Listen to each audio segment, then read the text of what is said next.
ദേ ഈ ഒരു ദൃശ്യം ഓർമ്മയില്ലേ?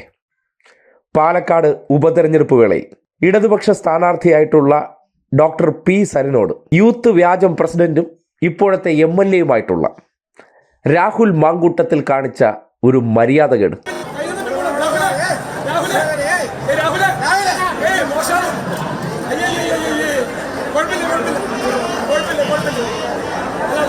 എന്തിനാണിപ്പോൾ ഈ ദൃശ്യം എന്നല്ലേ? രണ്ടു തരം സംസ്കാരങ്ങളെയും രണ്ടു തരം മര്യാദകളെയും തുറന്നു കാട്ടാനാണ്. കഴിഞ്ഞ ദിവസം ശിവഗിരിയിൽ ഇതേ വ്യാജം പ്രസിഡന്റ് ഏറ്റവും കൂടുതൽ അധിക്ഷേപിക്കുന്ന, മരുമോൻ എന്ന് പരിഹസിക്കാറുള്ള വ്യക്തിയുടെ മികവിനെ വഷളത്തരങ്ങൾ കൊണ്ട് ആക്ഷേപിക്കുന്ന വ്യക്തിയെ ആക്ഷേപിക്കുന്ന ഇതേ രാഹുൽ മാങ്കൂട്ടത്തിനെ നേരിട്ട് കണ്ട ഒരു ദൃശ്യം ഒന്ന് കണ്ടേ.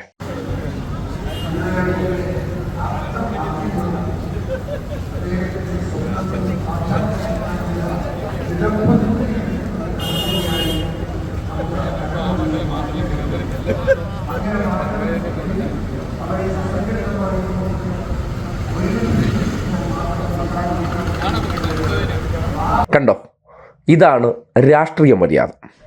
മുഹമ്മദ് റിയാസ് തുടക്കക്കാരനായിട്ടുള്ള ഒരു MLA കണ്ടപ്പോൾ ഇന്നലകളിൽ ആക്ഷേപിച്ച, പരിഹസിച്ച, പച്ച നുണകൾ ജനങ്ങളോട് വിളിച്ചു കൂവിയ വാചകങ്ങൾ കേട്ടാൽ കണ്ണിൻ്റെ ദർശനം നിർത്താൻ യോഗ്യതയില്ലാത്ത വ്യക്തിയെ കണ്ടപ്പോൾ ഇരിക്കുന്ന കസേരയുടെ മാന്യത പുലർത്തിയത് കണ്ടോ?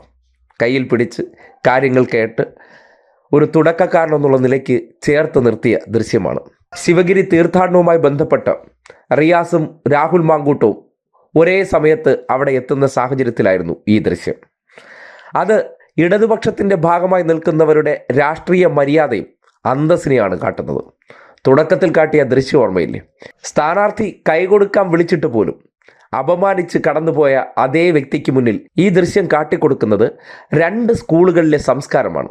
സതീശൻ കഞ്ഞിക്കുഴി സ്കൂളിലെ സംസ്കാരവും ഇടതുപക്ഷത്തിൻ്റെ ഭാഗമായി പ്രവർത്തിക്കുന്നവർ എങ്ങനെയാണ് മറ്റുള്ളവരോട് പെരുമാറുന്നത് എന്നതിനെ സംബന്ധിച്ച് കൃത്യമായി തുറന്നു കാട്ടുന്ന ദൃശ്യമാണ്. ഇതൊക്കെ ജനങ്ങളെ കാട്ടുന്നത് പക്ഷം ചേരലാണല്ലോ, സൈഡ് പിടിക്കലാണല്ലോ. അതുകൊണ്ട് ഇതൊക്കെ അനലൈസ് ചെയ്ത് കാണിക്കത്തില്ല. അവരെന്ത് കാണിച്ചാലും വാർത്തയല്ല. പക്ഷേ ഇപ്പുറത്തെ സൈഡിൽ ആ മര്യാദകൾ കാട്ടുന്നുണ്ടെങ്കിൽ അത് ഒളിപ്പിക്കുകയും ചെയ്യും. അപ്പോൾ സ്വാഭാവികമായിട്ടും താരതമ്യം ചെയ്ത് ജനങ്ങളെ കാട്ടിക്കൊടുക്കുമ്പോഴാണല്ലോ രണ്ടിൻ്റെയും വ്യത്യാസം മനസ്സിലാകുന്നത്.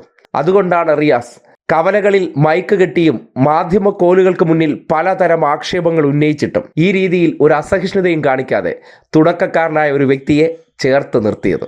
അതാണ് ഇടതുപക്ഷവും കോൺഗ്രസും തമ്മിലുള്ള വ്യത്യാസം. വളർന്നു വരുന്ന ഒരേ തലമുറയിൽപ്പെട്ട രണ്ടു പേരാണ്. റിയാസിനെക്കാളും ജൂനിയറാണ്. എന്നിരുന്നാലും തിരഞ്ഞെടുക്കപ്പെട്ട ഒരു ജനപ്രതിനിധി എന്നുള്ള നിലയ്ക്ക്, രാഷ്ട്രീയ നേതാവ് എന്നുള്ള നിലയ്ക്ക് എങ്ങനെയാണ് ഒരു വ്യക്തിയുടെ അഭിമാനത്തിനും അന്തസ്സിനും വില കൽപ്പിക്കേണ്ടത് എന്ന് റിയാസ് വരച്ച് കാട്ടിക്കൊടുക്കുകയാണ്.